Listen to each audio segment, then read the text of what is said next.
트럼프 정부가 들어서면서 계속 이어지는 어쨌든 90억 달러입니다. 이번엔 4억 달러가 아니고 90억 달러 늘었습니다. 하버드가 명문대다 보니까 금액이 더 느는군요. 콜롬비아 대학은 4억 달러였는데 하버드 행정부는 이제 90억 달러로 연방 보조금을 전면 재검토하고 있습니다. 이 부분에 관해서 이제 전면 재검토고요.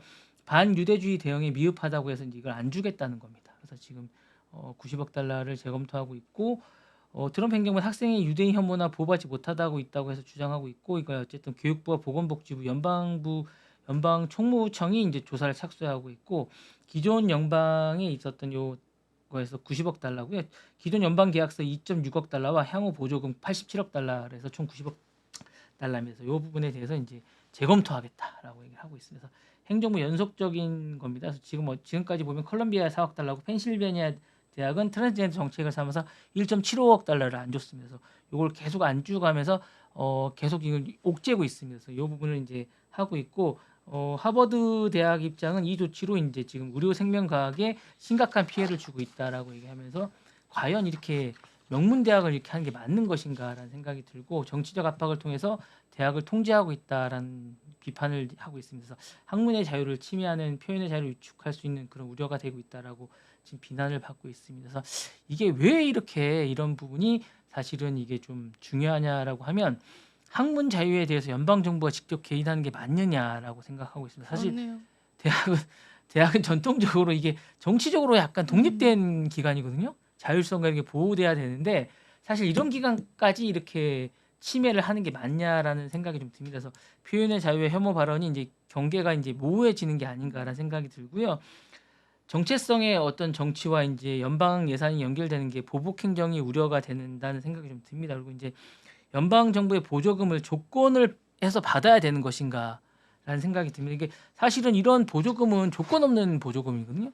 그냥 이렇게 해서 열심히 공부하라고 주는 건데 장학금 같은 건데 열심히 이제 해서 열심히 공부해서 나라에 보답하라고 주는 그런 건데 사실 이런 것까지 이제 우리가 어쨌든 조건으로 받아야 되는 것인가라는 우려가 좀 있습니다. 그리고 정치 대 지식의 근본적인 긴장감이 폭발해야 되는 것인가라는 생각이 좀 있습니다. 정치 권력이 지식 교육이나 어떻든 이런 영역까지 개입할 수 있느냐라는 생각이 좀 듭니다. 그래서 이게 과연 어디까지 트럼프가 가르마를 타고 있는가, 이게 과연 맞는 것인가라는 하고 대학을 징벌하고 이걸 재편하는 것이 과연 맞는 것인지라는 생각이 들고요.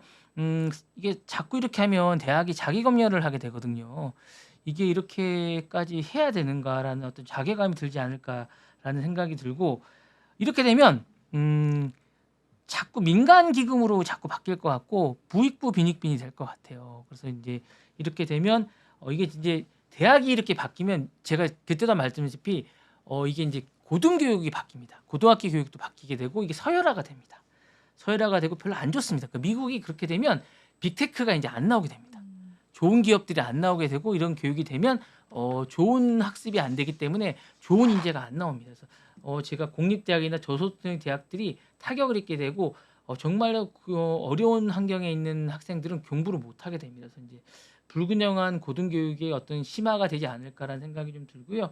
교육 시스템이 정치에 취약한 다층 구조로 이런 사람들이 피해를 보지 않을까라는 생각이 듭니다. 그래서 제가 볼 때는 점점 더 대학이 더 이상 지식의 자율 공간이 되지 못하는 그런 처지가 될 것 같다는 생각이 들고 정치적 압박에 대한 타깃이 되는 그런 상황이 돼서 이게 좀 힘든 상황이 되는 게 아닌가라는 생각이 듭니다. 그래서 조금 정말 점점 더 힘들어지는 게 아닌가라는 생각이 듭니다. 트럼프가 정말 살기 힘들게 만드네요. 그렇네요. 네, 네. 정말로. 그리고 이제 문제가 뭐냐면 제가 어제도 말씀드렸다시피 제가 이제 애를 많이 낳으라고 말씀드렸잖아요. 그러니까 위에 계신 분들은 밑에 계신 사람들이 어려움을 정말 몰라요. 맞아요, 몰라요. 예. 뭐 그 일론 머스크는 세계 최고 부자니까 뭐 12명, 13명 막 놓잖아요. 그리고 하나 키우는데 얼마나 돈이 많은데요. 대리모를 막 나가면서 네, 놓잖아요. 하나 본인은 키우는데 얼마나 돈이 얼마 많이 드는지 드는데요. 모르잖아요. 네. 예, 그러니까 모르니까 뭐 그렇게 놓잖아요. 그러니까 이 밑에 사람들 하나 키우는데 엄청 많이 드니까 못 놓잖아요. 그러니까 이걸 많이 놓으라고 얘기를 하고 막 이러는데 그걸 정말 모르니까 이렇게 얘기를 하는 거거든요. 그렇습니다.